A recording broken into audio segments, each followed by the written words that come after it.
Good morning and welcome everyone to the very first event of the 2021 Vancouver St. Bridget's Day Festival.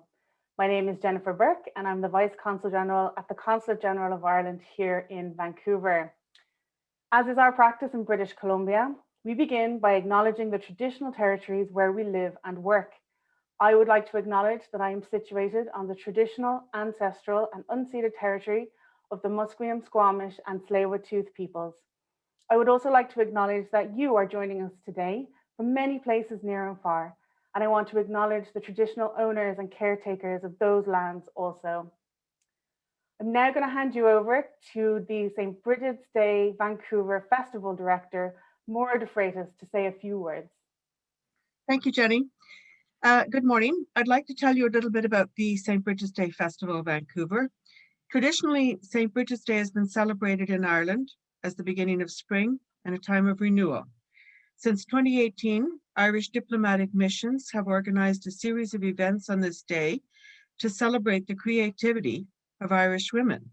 On February 1st last year, the inaugural St. Bridget's Day Festival Vancouver joined 35 other Irish cultural groups around the world, from Washington to Moscow, to honor Ireland's matriarchal saint. This year in Vancouver, we are delighted to welcome guests from around the world for a week-long event featuring a series of remarkable and inspiring women from January 31 to February 7. Thank you. Thank you, Maura. So before I introduce our special guest speaker this morning, to officially open the 2021 St. Bridget's Day Festival in Vancouver, I would like to welcome the Ambassador of Ireland to Canada, Dr. Ailbhe Smyth, to say a few words. Ambassador, over to you.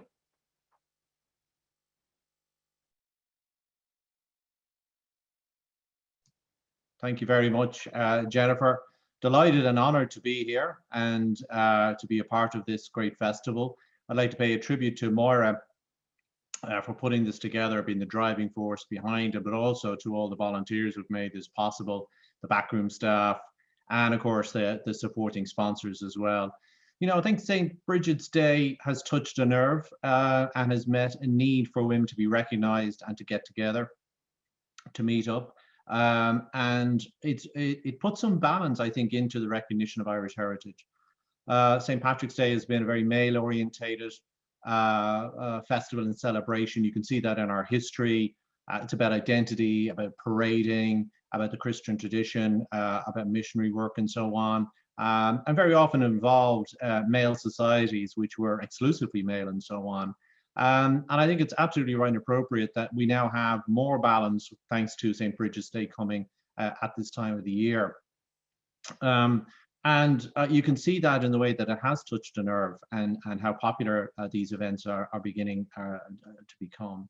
On Bridget, it's quite an extraordinary story, and I think you can break it down into a number of phases. There is clearly the Bridget of the pagan period, the pre-Christian period in Ireland.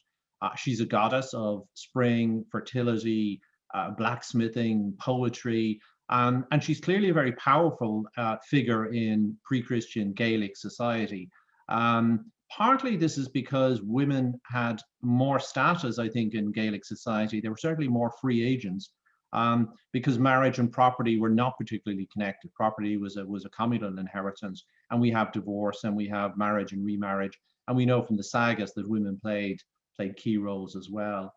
There's then the Christian Bridget, Saint Bridget, and she obviously is a version of this older goddess, and she remains incredibly powerful.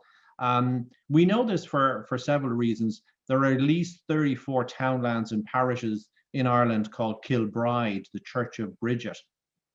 We also know that her church in Kildare was very, very famous and very, very powerful. In fact, Kildare means the Church of the Oak, because Bridget had a beautiful oak tree there that she really loved, and she built her first monastery there. When Armagh was trying to establish itself as the episcopal head of the church in Ireland in the 7th century, it was really interesting that the angel that appeared to Patrick said, you can basically have sway over the whole of Ireland except Kildare. Your dominance does not stretch to central Leinster, which was interesting. The angel also said that the twin pillars of Christianity in Ireland were Bridget and Patrick. So St. Bridget is a very powerful figure. We probably don't see this and recognize it as much because of the cult of the Virgin Mary that comes in after the Great Famine. And here we have a really interesting development, because after the famine, there's a huge emphasis on the inheritance of property. And that means marriage, because marriage is the vehicle for inheritance, because the lesson of the famine was you had to inherit an intact farm, you couldn't subdivide it. And so from the 1850s onwards, the cult of the Virgin Mary actually becomes dominant, because it's a different kind of woman that they're looking for. And in a way, I think from what we've seen recently and over the last number of years, this period after the famine is a very tough period for Irish women. There are very few economic opportunities outside of marriage. More women than men emigrate in the 19th century, the latter half of the 19th century. And women really have very few opportunities other than marriage. And even marriage usually involved marriage to older men, and fertility remained very high. For example, I was looking at my own family background. In the 1911 census, my great-grandmother, Mary Curran, was married to a 68-year-old man, and she was 45. And this was very, very typical in those days. And she ultimately went on to have 13 children, many of whom emigrated. I mean, God forbid if you're a pregnant woman outside of marriage. We know from the history and from even recent revelations about the mother and baby homes, just how cruel a place this very Catholic patriarchal society could be. Was probably also affected by partition, because partition meant that after 1922, Irish society was triumphantly Catholic and patriarchal. And then we have a new period when you've got these incredible heroic women, like in literature, you've Edna O'Brien, who has to go abroad to find some kind of freedom and self-expression. And she becomes a symbol and a voice for a lot of young Irish women from the 1960s onwards. You have very effective leaders like Bernadette Devlin and Mary Robinson, and a fight for sexual rights and reproductive rights. And I think that's kind of the moment we're in now, where Irish women are engaged in what is this very successful attempt actually to change Irish society. We've ways to go, but I think we are entering a new age where Bridget is an appropriate symbol for the issues that we need to discuss, the kind of society that we want. And I'm really thrilled to see the strength of the panel that Maura has put together for this week. It's really amazing. Not to pick out one, but I did want to acknowledge as well Monica McWilliams joining the panel. I got to know Monica when we were negotiating the Good Friday Agreement. And again, women have been very powerful voices for peace in Northern Ireland. And the Women's Coalition did an amazing job during the negotiations and helping to make sure that all voices were heard in those negotiations, and made the Good Friday Agreement what it was, because it was inclusive. And that was thanks to their backroom work. So I'm sure we're going to have a fascinating discussion with Monica. But listen, this is not about me, a male, interposing myself on Bridget's Day. I just wanted to really welcome the opportunity to launch this, to wish you all an incredible week, which I know you're going to have, and to thank again Maura and all the team for putting this together. So thank you very much. Thank you so much, Ambassador. Very much appreciated. And so next, I just want to remind everybody that you can submit your questions using the Q&A function, depending on what device you're using, at the top or the bottom of your screen, as the event goes along. And at the end, there will be time for a Q&A also. So without further ado, it is my absolute pleasure and privilege to introduce our very special guest speaker today, Ailbhe Smyth. Ailbhe, among many, many other things, is an Irish academic, feminist, and LGBTQ+ activist. She was a founding director of the Women's Education Resource and Research Centre at University College Dublin, and most recently has been appointed chair of Women's Aid Ireland, which, for those of you who don't know, is an organisation that works to stop domestic violence and provides direct services to women experiencing domestic violence. Today, Ailbhe will be talking to us about the coronavirus and its impact on women. Ailbhe, over to you. Thank you very much, Jennifer. In fact, thank you, Ambassador. Thank you, Maura, and the brilliant Dream team for organising this incredible, really wonderful lineup under, shall we say, somewhat challenging circumstances. You're doing an absolutely amazing job. And it's really a pleasure and a privilege to be here with all of you today. And I'm wishing you all in advance for tomorrow a very happy Bridget's Day. Bridget was, as the ambassador has been saying, really a remarkable, multi-talented woman, a visionary, a healer, a warrior, a very astute strategist. And this, I think, is more me speculating. I think probably, despite her open and generous heart, probably as tough as they come. Bridget forged ahead, intrepid, undaunted by the challenges that she had before her. And in these bleak times, what better inspiration, I say to myself, could we hope to have than this fearless woman who refused to be cowed by any man, bishop or otherwise, and probably not by angels either. So what I want to do today is to offer some thoughts about the pandemic and to sketch some of its consequences for women. I don't need to tell any of you the coronavirus is a global catastrophe, leaving in its wake a long trail of hardship, suffering, illness, and death. It has shattered every aspect of our lives. Nowhere is unscathed and nothing is untouched. Health and well-being, family and social life, our relationships and communities, the global economy and livelihoods, the world of work, and the very meaning of work and its purpose, travel, transport, leisure, education, culture, the arts, sport. And it has torn the mask off the deep fault lines of gender, race, social class, age, disability, sexuality, geography, and thinking of the global north and the global south. I've been trying to think back over my own trajectory this past year, which is very personal, of course, and shaped by the circumstances and the geography of my own individual life here in Dublin, in Ireland. Initially, I just felt shock and I felt a kind of numbness. I couldn't get my head around the scale and the import of it all. In my privileged, white, middle-class, non-disabled, Irish, global north life, I have not lived through a war, a major war. I've never experienced famine, always had food on the table, a roof over my head, a pensionable job, access for me and my family to good medical care, and not least, enough money to see me through. Now, of course, there have been some pretty tough times, but always on a scale that I could understand within the natural terms of a life, but not this time. Now I was experiencing fear, panic even, for myself, my family and friends, and for a whole way of life. Would we be safe? Would our intimate relationships survive the stress of prolonged proximity? How would those who live alone deal with that loneliness? What about people with jobs on hold or completely gone, or trying to work at home and look after the kids, grandparents, and vulnerable people? What about the people working on the medical and social care front lines, or the multiple services essential for our survival?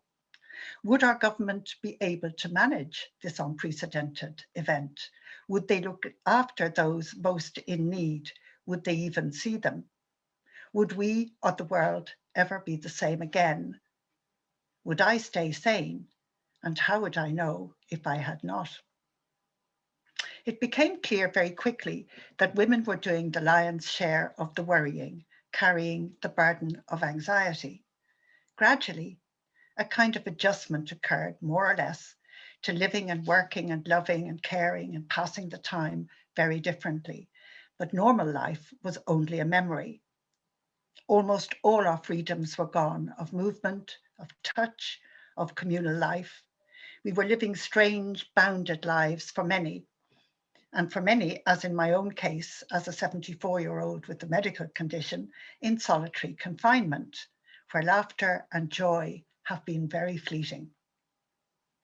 In fact, I was very oddly sort of cheered by my 7-year-old granddaughter who wrote to me right at the beginning, "It's a hard time, Granny, but it's exciting." My daughter, her mother, had written beside that, "For some."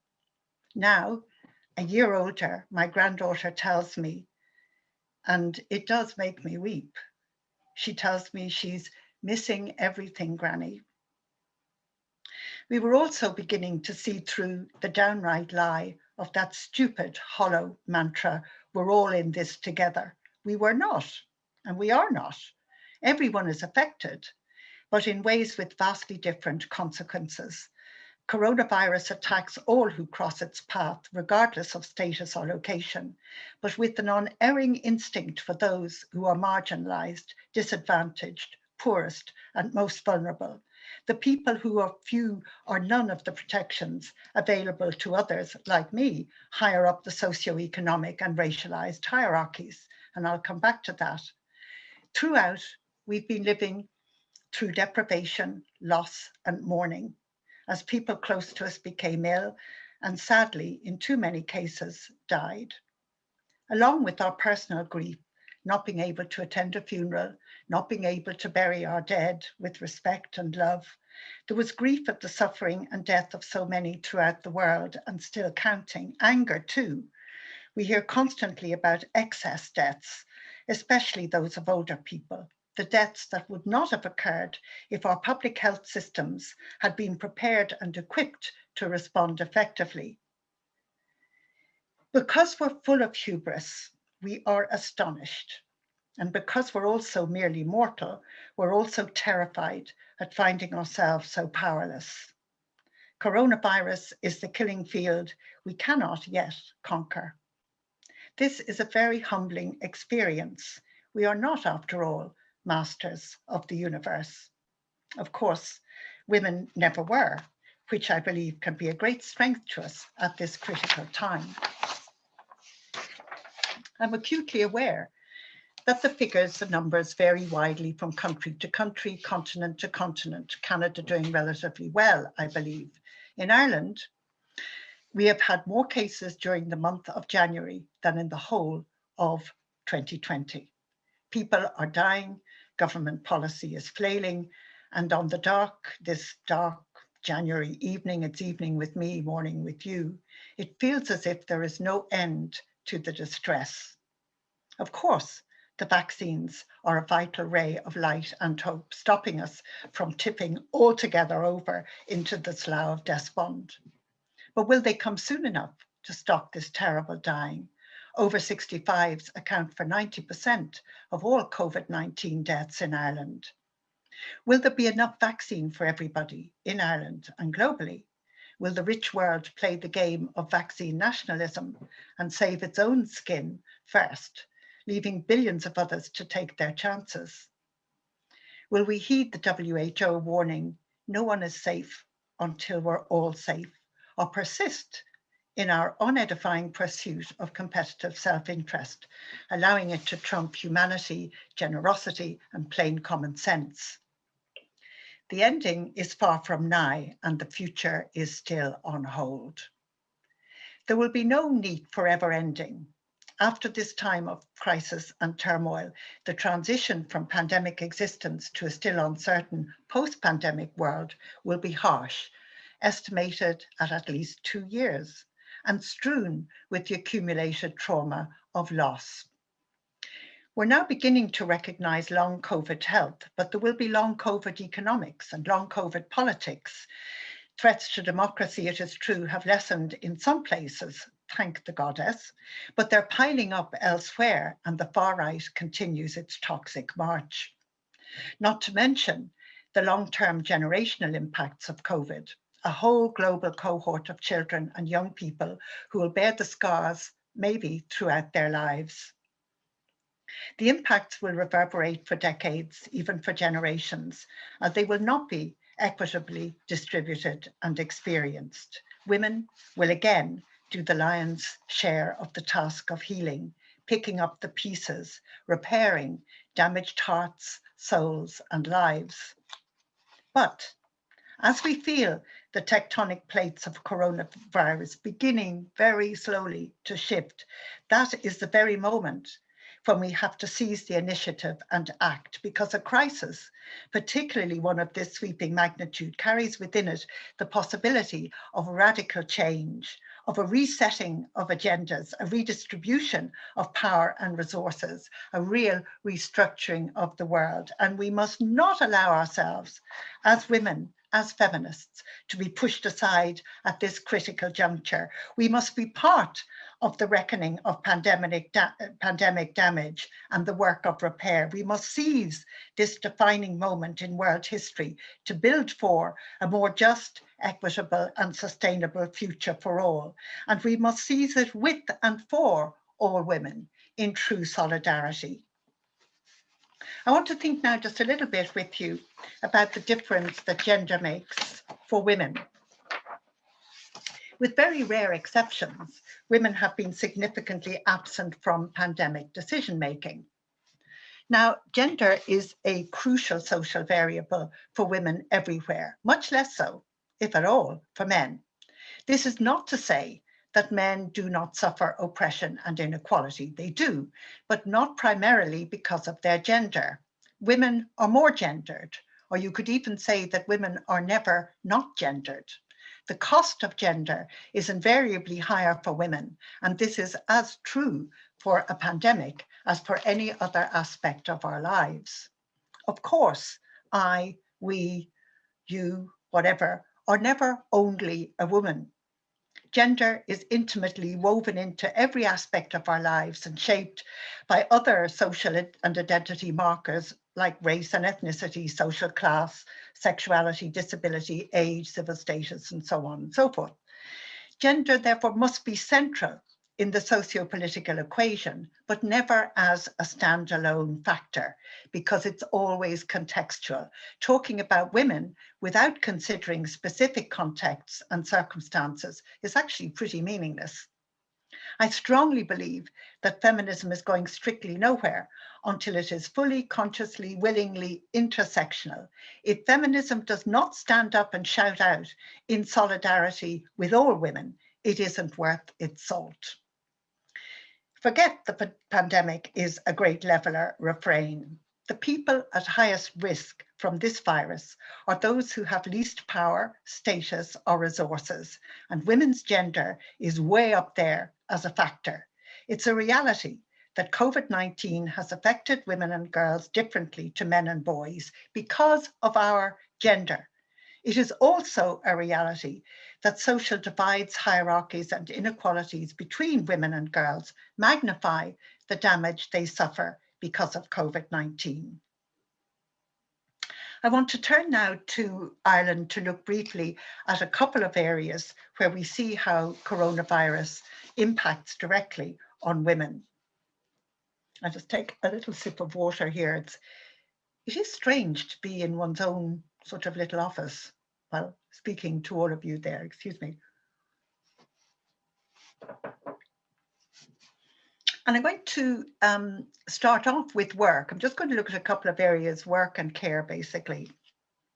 Not because there aren't many others, but because I think those are two that are really quite interesting and important. The International Labour Organization, that's the ILO, has warned that COVID-19 could wipe out the modest progress, their words, made on gender equality at work. And indeed, it is pretty modest. It's reckoned that worldwide, women's jobs are 1.8 times more vulnerable to this crisis than those of men. And that's absolutely catastrophic. Women are overrepresented in service-related sectors like the ones we know, health, hospitality, tourism, and retail, including supermarkets and all the rest of it, cleaning and other services. And these have all been massively hit one way, affected and hit one way and another by closures, layoffs, reduced work hours and job losses, except in the health arena. About 70% of essential workers in Ireland are women. And that's driven largely by the health and retail sectors. The majority of these jobs are low paid, precarious and part-time, the first to go when the pressure is on. Successive lockdowns, at this stage in Ireland, we're on our third lockdown. Social distancing, of course, and other restrictions have led to dramatic job losses in hospitality and tourism, in travel and in retail. I can walk down any Main Street in Dublin, and I could weep when I see the shops closed and think of the women who have lost their jobs and know that these jobs are not going to come back. They're also typically high risk for COVID. This is abundantly clear, of course, in health and social care, but it's also the case in retail, in cleaning, and in other public-facing jobs. While home working is widely seen as one of the great COVID breakthroughs, as a kind of liberation from or for working life, it is actually largely the privilege of middle-class, white-collar, and indeed white workers. In any case, women workers with children or other care responsibilities are very ambivalent about it. No commuting and more flexibility, good. On permanent call at home, plus homeschooling and chores, bad. Stress at double jobbing, bad. Career worries about not meeting bosses' expectations, bad. And so on and so forth. A friend told me just the other day when I was telling her I was thinking about this, well, she said, well, between work and home, I don't know whether I'm coming or going. I feel as if I've been shot back into the 1950s and I'm expected to be an ever ready, ever helpful wife and mother, as well as doing a full-time job and making progress in my so-called career, whatever that means now. And it was those final words that really struck home with me very strongly. Whatever my career is now. And you hear that sense of jeopardy. I heard that sense of jeopardy and fear in my friend's voice. An even tougher scenario, you could say, for women is that essential service-related work, where women predominate, 70%, that work generally cannot be done remotely. It requires the worker's presence in the shop, the hospital, or wherever. Now, according to the SRI, which is the Economic and Social Research Institute of Ireland, over half of all essential workers have children, and 2/3 of these are aged under 14. The rate of lone parenthood, the vast majority of people parenting on their own in Ireland, over 90%, are women. That rate is much higher in essential services than in other sectors, and a very significant proportion of service workers are non-Irish nationals, 14%. That includes migrants from the world over. The current situation, I should say, for women with disabilities, for Black women and those from ethnic minorities, including traveller women, is especially difficult, given that there have been, for a long time, persistent problems in accessing the job market, which are now being, for these groups, which are now being compounded by the unstable conditions created by COVID-19. So the world of work is not a rosy place for women. School and creche closures for long periods are superimposed on the already miserable failure of the state to provide adequate and, you might say indeed, any childcare, has meant that many women, especially essential workers, have had to simply give up their jobs. The ability to work is always contingent for women.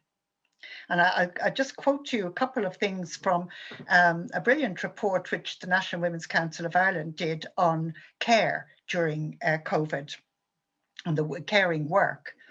And the first quote, the first quote is from, was the introduction to a conference which was held in NUI Galway, called Women, Work and COVID-19, the beginning of the end for gender equality, ?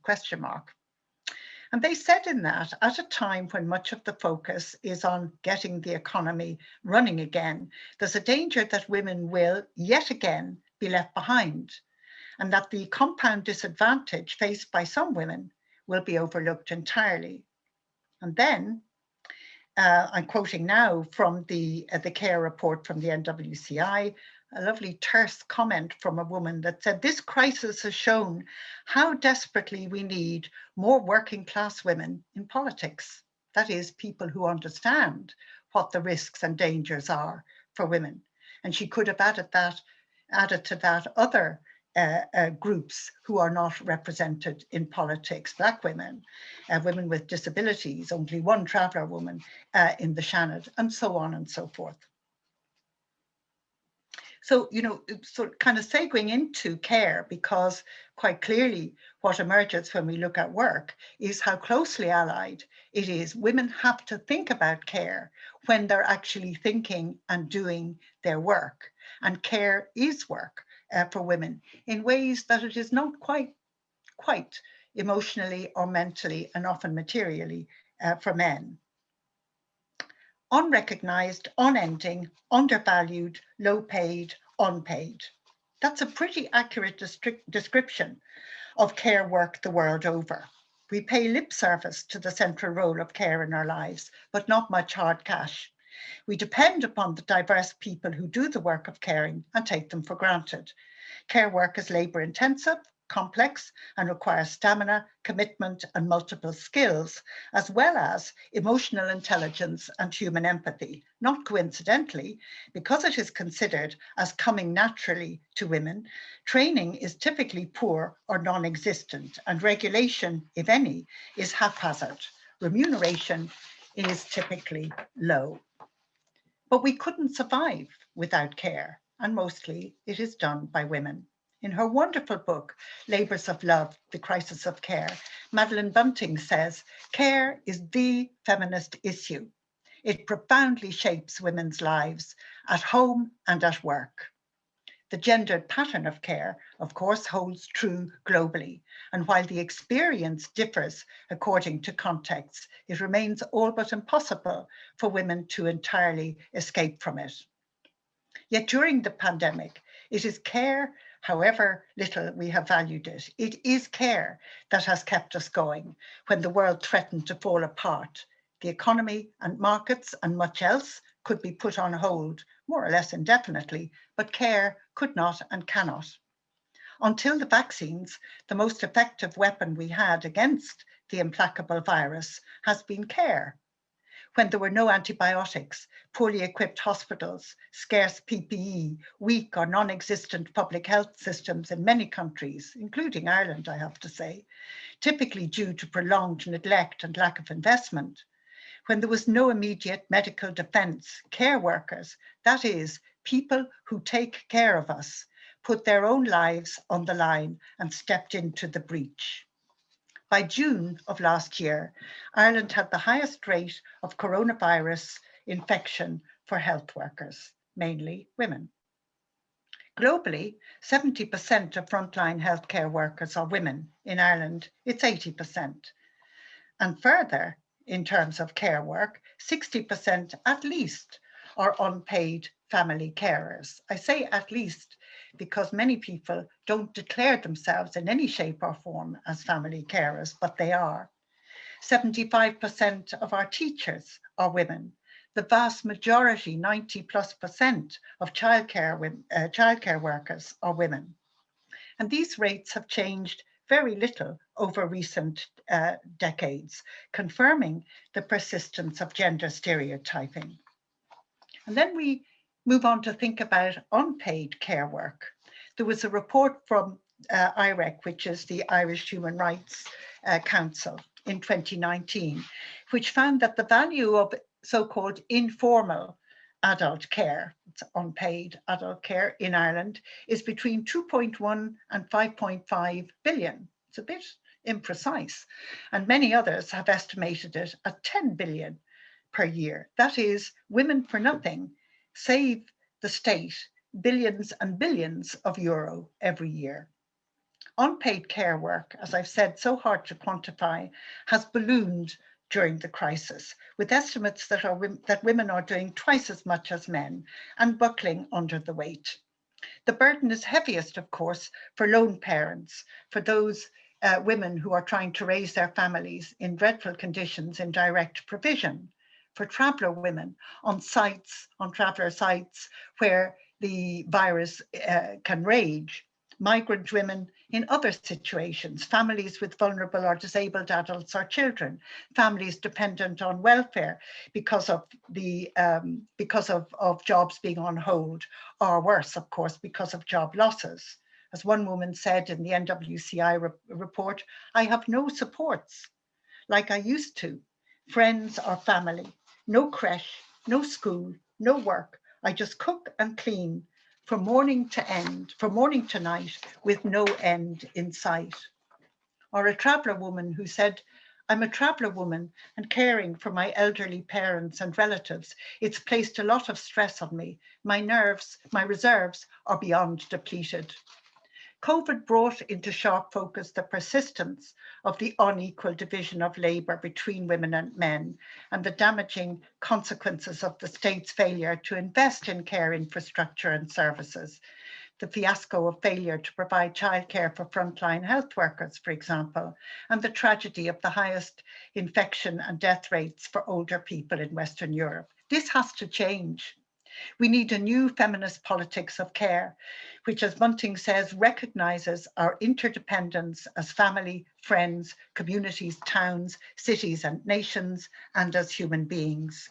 We need a reframing of socioeconomic models, which puts care and growth, which puts care, not growth or profit, at the centre. I will more or less conclude by saying a little bit about violence against women during the pandemic. No country has been spared the cruelty of the pandemic, and no country has been spared entirely the scourge of violence against women, especially domestic violence. It's not that we didn't know about the viciousness of violence, men's violence against women before COVID, but it has been hard to break through patriarchal barriers of silence and stigma to get it front and centre in the policy arena. It is a fact that women everywhere still feel silenced, ashamed, and above all afraid to come forward and seek help when they are the victims of violence in their intimate relationships. During the pandemic, the irony of the stay safe, stay home messages that we had in Ireland was not lost on the thousands of women in Ireland, and of course millions and millions of women globally, for whom home was not a safe place. Indeed, was the most dangerous place of all for them, the place where they had nowhere to hide. It's estimated that 1 in 3 women experience violence, 1 in 4 it is in Ireland. But the pandemic has seen a dramatic upsurge, especially of domestic violence. And that's globally anywhere from between 30 to 40%, leading the UN to talk of violence against women as the shadow pandemic, which of course no medication or no vaccine can heal. People were locked in together for long periods with no relief or escape at a time of great stress and fear, and as we have seen, sadly, of anger. Sadly, it's no surprise that there has been a tsunami of violence. As soon as the pandemic emerged, all the wonderful people who work in women's aid knew immediately that it would be an incredibly challenging time for services and rushed to look at what would need to be done and what changes would need to be made. Women's opportunities for reaching out for help and support during the pandemic were severely reduced because of lockdowns, social distancing, and movement restrictions. The very measures, ironically, put in place to control the epidemic, exacerbating the problem of women subjected to violence.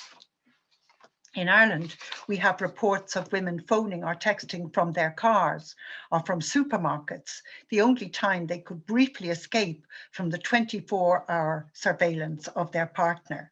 It's been a particularly dreadful time for particularly at-risk groups, women already suffering from discrimination or isolation, including women in addiction, older women, LGBTIQ women, women with disabilities or living in rural areas, and so on.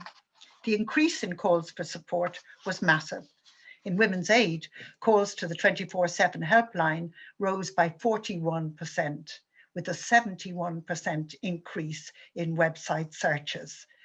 It's just appalling. The Garda Síochána, our police, reported a 25% in calls for protection. Pressure for refuge places, in any case already grossly inadequate, has been acute. It's at crisis levels. There are reports that over 50% of the time, Women's Aid or Safe Ireland or other referral services can't find a refuge space. There is a tiny bit of good news. The other day, last week actually, we had the third conviction for coercive control handed down by the courts, and the man received a sentence of 9.5 years.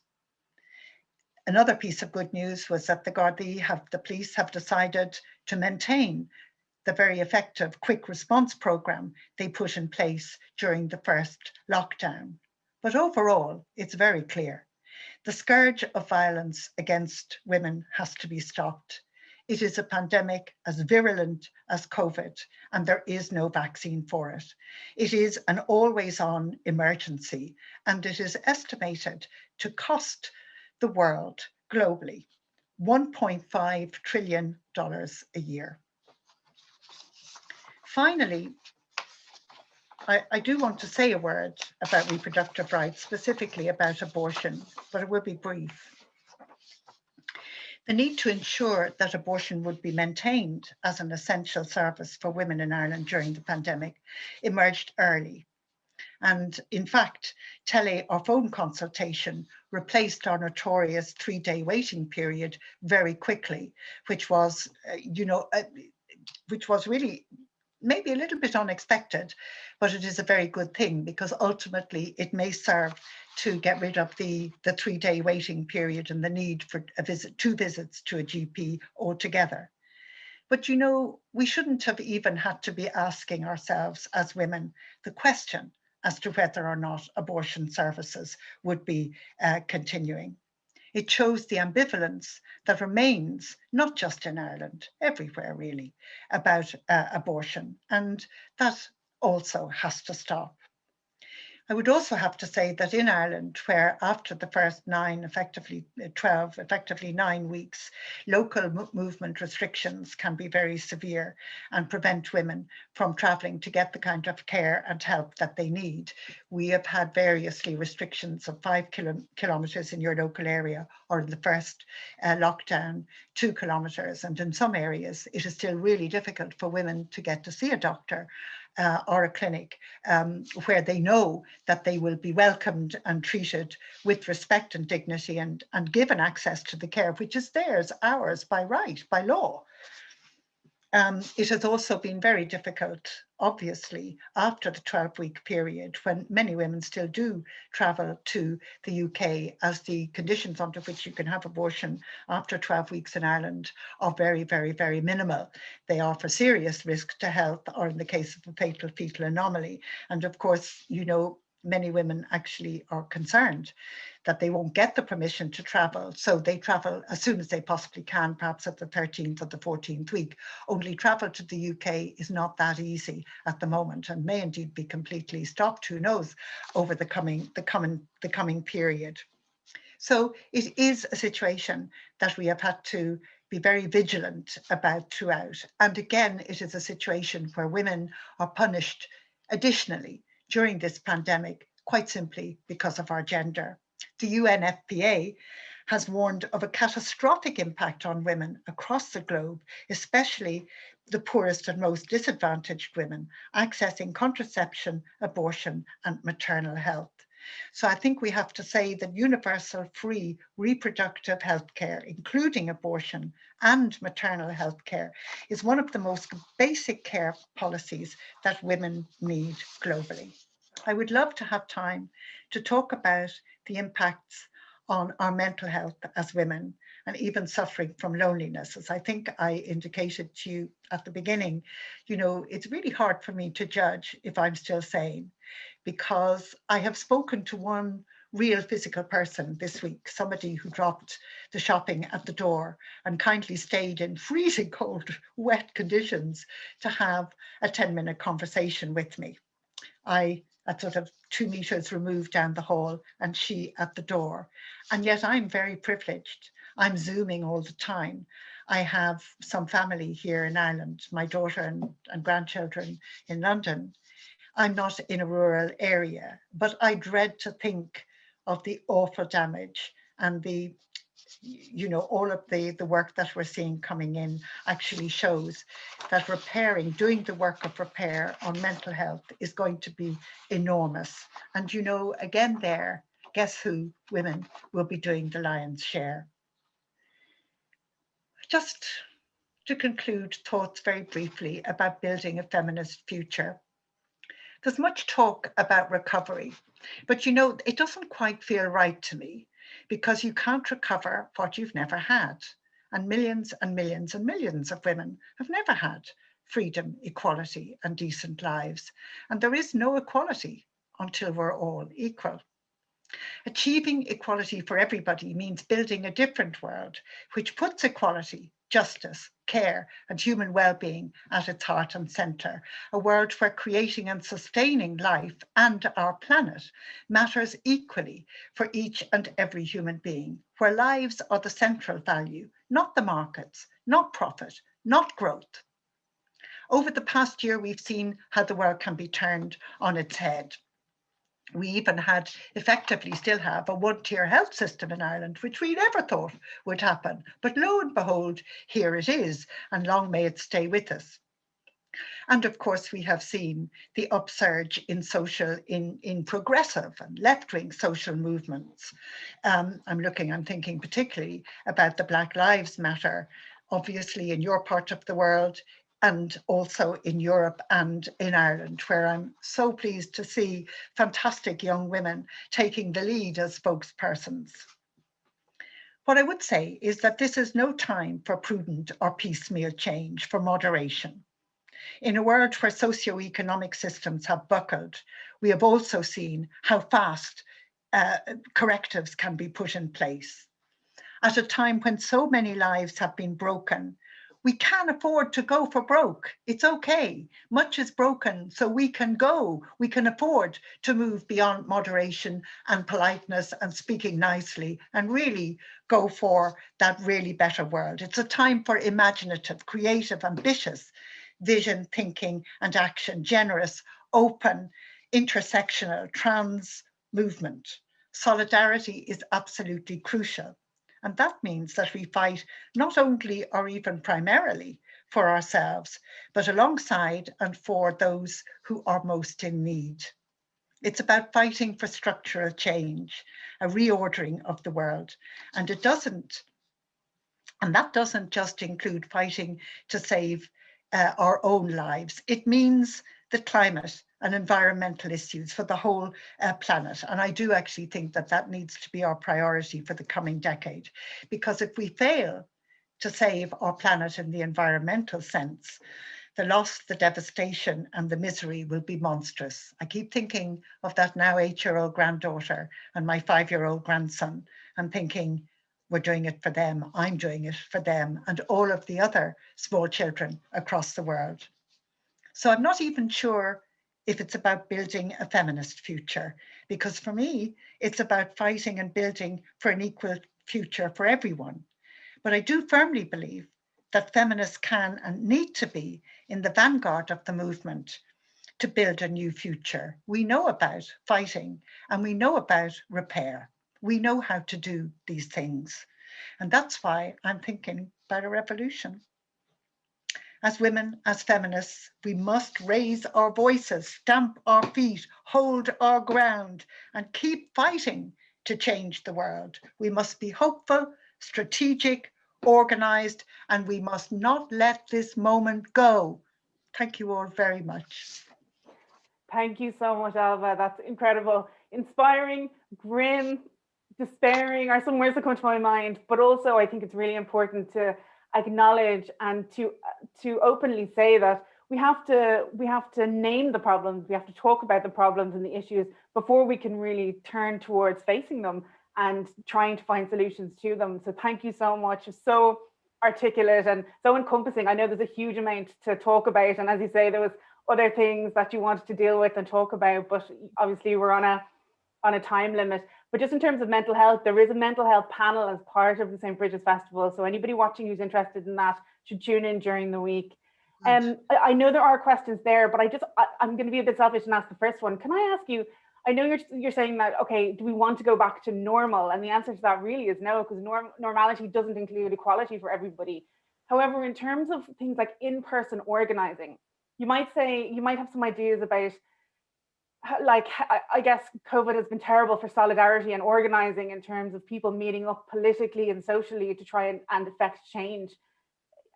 do we want to, are there any creative solutions that you've seen? How do you think it's affected organising, and do you have any thoughts or comments on that?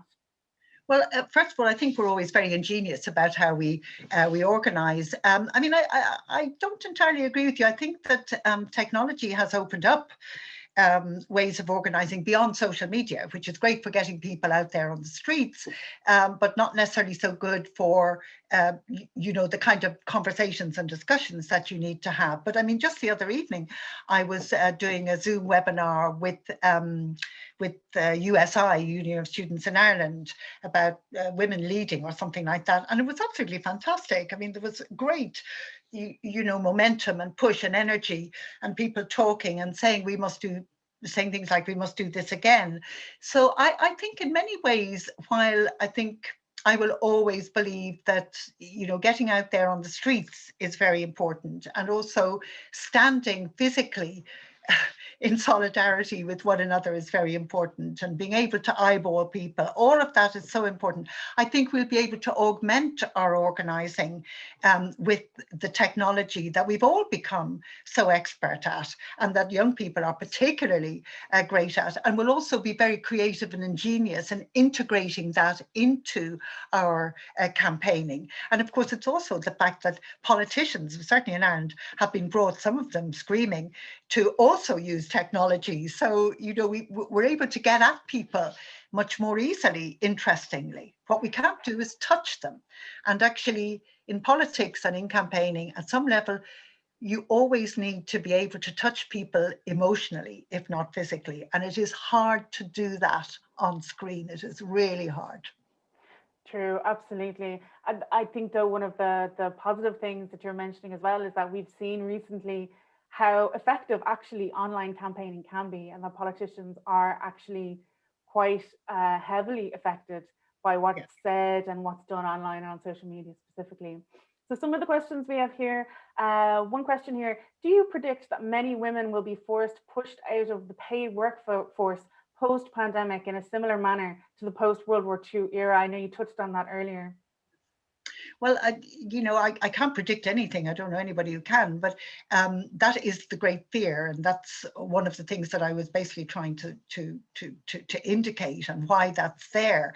And I think it would come about for a couple of different reasons. The first one, that the kinds of jobs in which women have tended to predominate, many of those sectors. I mean, retail is going to be slashed by 50% because people are going online, and it is not absolutely clear that there will be jobs for women in the newly opening up jobs. So you have to be a little bit cautious. If jobs are lost in one sector, will they open up elsewhere? But the other factor, I think, for women is that there is now, women themselves have to some extent been integrating this sense of, it is my primary responsibility to effectively be at home and to have responsibility for my children, and so on and so forth. So there is a psychological impact for women as well. So it's going to be really important for women to be very clear that they want flexibility in their working lives, but they don't want 0 hours contracts. It's and I think myself that it would be really, but this is the time for unions to come back with a great big push. Whether that'll happen or not, I can't say. But I do think the fears are there. I think some of the dealing with the fears is for women, for us as women to deal with, but a lot of it has to do with the nature of the job market, the economy. I mean, I think the other great hope is probably, if, as now seems to be the case, an increasing number of countries are saying that, we want to eliminate carbon emissions basically within a 10-year period rather than a 30-year period, that we will have a growing number of jobs in the green economy.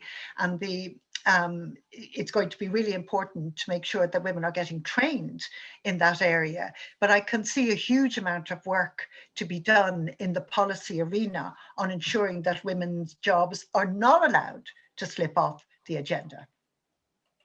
Great, thank you so much. There's a quick question here that says, what percentage of women are medical advisors for COVID policies in Ireland? Is that a big fat zero? No. No, it's not a zero, but I definitely don't have the percentage. There was a thing where there was some photograph with ministers and Taoiseach and scientists and whatnot, and there was nobody noticed that there was actually a woman in the background, but there was a big outcry about this. Where are the women? And women did then start putting up their hands and saying, I'm in the department of this, or I'm on the commission for that, or I'm the whatever for whatever. And it turns out that there are, of course, a lot of, I mean, women are very numerous in medicine in Ireland, that there are a lot of women medics, but they have not been the spokespeople. There's this absolutely brilliant uh, emergency doctor in Limerick, Catherine Motherwell is her name. I think it's Motherwell, and she's absolutely wonderful. And whenever I say we, because I think the women of Ireland must all be the same. Whenever I hear her voice on the radio, I think, oh gosh, she's so great, she's so practical. There are some really great women, but who have the spokespeople been? They have been men, and they are still men. And even our outcry on Twitter and Instagram and Facebook did not actually propel them to move more women forward. So it's still that uphill struggle in the medical and scientific arena, as well as in the political arena. Yeah. And it's, I mean, as far as I can remember, that's always been the issue, that women just being visible. If I can see it, I can be it, in terms of inspirational, and also in terms, as well as obviously in terms of informing from a women's perspective. It's just an ongoing issue. Sorry, but just to say on that, I mean, it does feel to me at this stage that men should have enough cop to know that they should be moving over, but they never ever do. They never willingly move over. They have to be pushed. And I think at this stage that we as women have to be not afraid to push them. Now, that doesn't mean that you do them damage, but I mean, we do need to say it's our turn now, or we need to get our face in there too. There's enough to go around. So we need to have our faces in there. So I'd certainly put it up to professional women. This leaning in doesn't appeal to me whatsoever. You know, I think we do have to be a bit pushy. But that's a good thing. Why is it so wrong for women to be ambitious? Oh, for heaven's sake. I know, it seems it's so complex. There's so many issues to it, but it really does come down to, I think, not come down to, but one aspect of it is, yeah, as you say, like, be pushy, be confident, allowing yourself as a woman to have your voice heard, and don't apologize for it. And actually, there's a question here about not apologizing. It says, can you say a few words about how women can stop apologizing for not being the perfect mother, teacher, caregiver, provider? That is so hard. I mean, I'm not in that situation myself now, but I was talking to my daughter this afternoon, and I noticed that she was kind of supervising my conversation with my grandson. She was just making sure, and at one stage she came over and he said, go away, I'm speaking to Granny. And she said, I'm just checking to see that Granny's okay. And I thought it was so kind of her, so thoughtful. I was okay. But that, you know, it is really hard for us as women not to do the minding and the caring. It's so hard because it absolutely needs doing. And that means very often when we can't do it, we say, oh, look, I'm really sorry, because we know how much it matters. We know how important care is.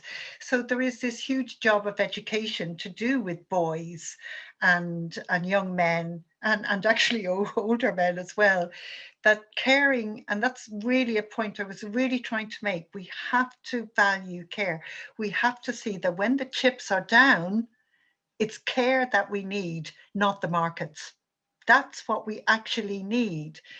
And I think that has to be built into our school curricula, absolutely. And we absolutely have to do it. And in fact, at the end of my conversation with my grandson, just remembering, thinking of this now, I said, oh, maybe I'll speak to mummy now. And he said, okay. And I was talking to my daughter, and he came over, and she said to him, this is about me now. And no, he said, it's about me. And I said, well, now for once, it isn't about you. It's about me and your mummy, or your mummy and me. So it was a very good little lesson. I mean, that's simply because he was 5. But actually 5-year-olds grow up into 55-year-olds. And unless someone tells the boys, you are as responsible for looking after people as your sister, it doesn't happen. It does not. Girls have to learn, so boys have to learn. Absolutely. And it just, it seems to be, in my experience anyway, it's not even on their radar. They're just oblivious to it. There's a lot of men who just doesn't even appear in their world. They don't know. And if you talk to them and explain to them, they're amazed and shocked that this is something that they should be responsible for, and that women aren't naturally and automatically just born knowing things, knowing how to care.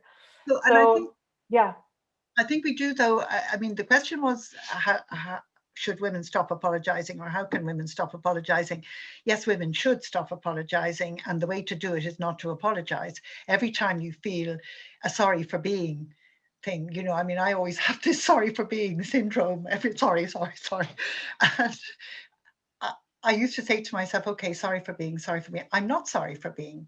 I'm very pleased to be. So I'm not going to say sorry. I'm going to say sorry when I have offended somebody, when I've done something wrong, when I have been horrible, when I'm in the way. I'm going to say sorry for the things that I should say sorry about, but I'm not going to say sorry for being anymore. Okay, I'm going to move on to a question on a slightly different topic, which is from Mary, which says, do you think Operation Fuitive, which is the Domestic Violence Task Force launched during COVID by the Gardaí, has been effective? What would you say are its shortcomings? I know you touched on it briefly earlier. Well, first of all, I'm not in a position to do an analysis of the operation.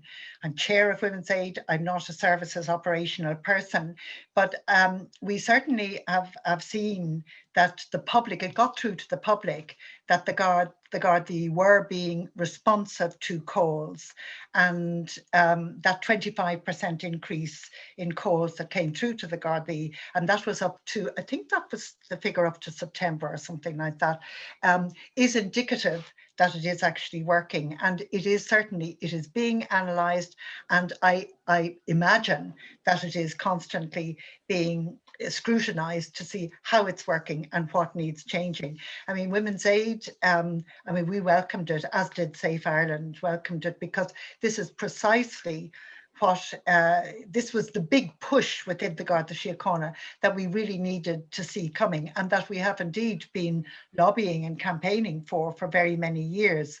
So it was very encouraging in the first place to see the Guards responding to that and saying, yes, we're lashing in resources. And it would appear from the newspaper article I saw, I think it was the end of last week, that they're going to maintain those resources. So nothing is perfect. I'm quite sure that there is a lot more that, of course, needs doing.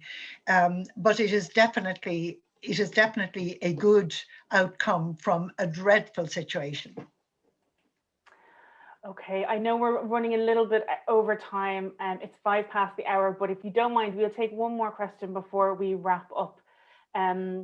So the one question that I saw here that I think is a great wrap-up question. It's broad enough, so you can come at it whatever way you want, Ailbhe. So it says, is there any hope for women in the future? I think the short answer is yes, but what are your thoughts about what can women do maybe? What's the best approach for all of us to take? What do we have to be hopeful about? And how can we affect change ourselves? Well, I think what we can be hopeful because we know that we know that we're intelligent. We know that we are angry enough to get out there and do something. We know that we are able. We have seen change. We have seen great changes that women in all kinds of very different situations and circumstances and campaigns and so on. We have seen all of those changes. So of course, there is every reason to be hopeful. I mean, we can't predict what's going to happen, but I think if we give up on hope, we might as well all go home.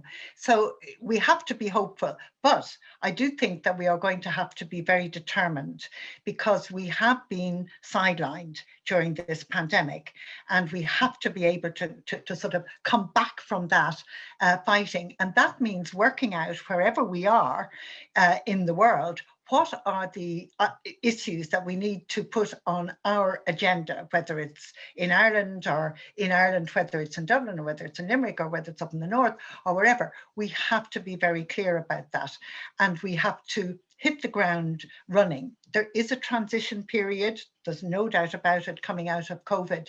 So it does actually give us time to think and to work out what the priorities are.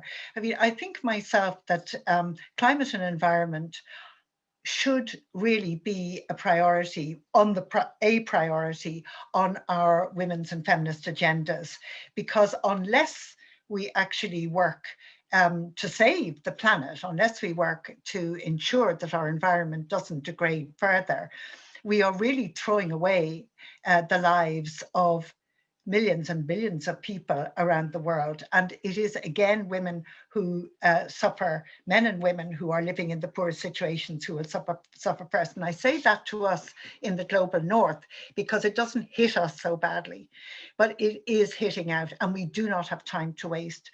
I do think that we have seen what we can do in relation to violence. And I think we have to keep on, of course, we have to keep on doing that work. I think we also have to really try to move in big time into the political arena, because it is simply not good enough to see that our capitalist economies are allowed to run on and on and on and produce the same kinds of results all the time, which is a lot for a few and very little for the masses. And, you know, I say that I am a socialist, I say that, but it is also true that patriarchy and capitalism work hand in hand. And how could I not think that it is more than time for us to tackle issues of racism? Of course it is. You know, all of the issues that were there before COVID are there and very often magnified. They're not going to be gone away. Our capacity and our skills and our talent, we may feel despondent, but we will emerge from that. And we have to make sure that the supports are in place that we can emerge from it so that we can gather up those skills. So yes, it's not for me to set anybody's agenda, but I've sort of indicated a few things earlier on this evening that I think are important, which you may or may not agree with. And I think then that we get on with it. And to tell you the truth, you know, I think that for those of us who are in positions of privilege, we do have a responsibility to make sure that as we come out of that transition, that we are working in solidarity with others who are not privileged, that we are making sure that there are supports there for them, because our voices should be tired at this stage. It is time for women who have not had that space to be speaking up. And I must say, I really welcome that whenever I hear it. We have some fantastic young women in Ireland who are doing that for various groups, young women with disabilities, women, young traveller women, young Black women. You know, that really, really, really matters. And to work with them and alongside them to simply create a better world. Why wouldn't we believe and be hopeful for a better world? We have been through a terrible time, but we can rebuild. So stay confident, stay angry, be pushy, and don't apologize. I think, yes. I wish we could talk to you for another hour, 2 hours, all day. The things that you brought up, like Black Lives Matter, issues around disability, getting more women into politics, changing the socioeconomic framework, and the kind of the move towards the left and a more kind of socialist framework. So interesting and fascinating. And I know there's more questions coming in, but I'm very sorry, everyone. We are going to have to wrap it up. Ailbhe, thank you so much for an incredibly wonderful talk. I know, as I said earlier, there's a lot of problems, there's a lot of bad things going on in the world at the moment. But once we name them and see them and know them, then we can work together in solidarity and recognizing them and try and work towards the solutions and try and work towards a more equal world, as you say yourself. I did mean to say that actually, you know, there was part of me was wondering, should I talk about the grim things? And then I thought, no, actually, one of the ways that we move those grim things along, so to speak, is to keep naming it. And then there is some hope that we move out of it and beyond it more quickly, I think. Yes. Sorry interrupt there, but it just Don't apologize. Please don't apologize. Stop apologizing. No, thank you so much. Thank you so much for a wonderful, wonderful hour and 10 minutes. And hopefully we'll see you again during the year. I'm sure we will. I know you do a lot of talks and you're involved in a lot of different things. Best of luck. You're definitely not mad. You're definitely not losing your mind. I can guarantee that now. And I wish you all the best. And I hope that the lockdown starts easing at home in Ireland within the next few months, but we'll see. So thanks again, Ailbhe. Thanks also to Festival Director Maura de Freitas. Thank you to Ambassador Eamon McKee. And thank you very, very, very much to our behind the scenes tech, Aidan Cleary, who's done a great job today. We're going to see you out now today. Oh, and also I have to say, don't forget to sign up. We have a whole program full of events this week. We've one event each day until next Sunday. Loads of amazing stuff. Like I said earlier, there's a brilliant performance tomorrow called Letters from the Diaspora.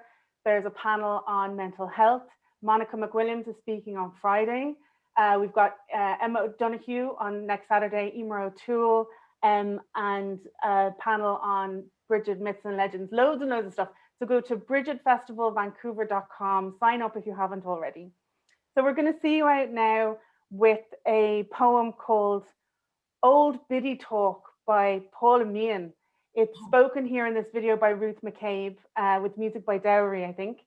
And this is one of 3 poems by 3 of Ireland's finest female poets, which were inspired by St. Bridget and were commissioned by the Department of Foreign Affairs and by the Museum of Literature Ireland. So thanks again, everybody, for joining. Please enjoy, and we'll see you during the week. Thanks, Ailbhe. Thanks, everyone. Bye-bye.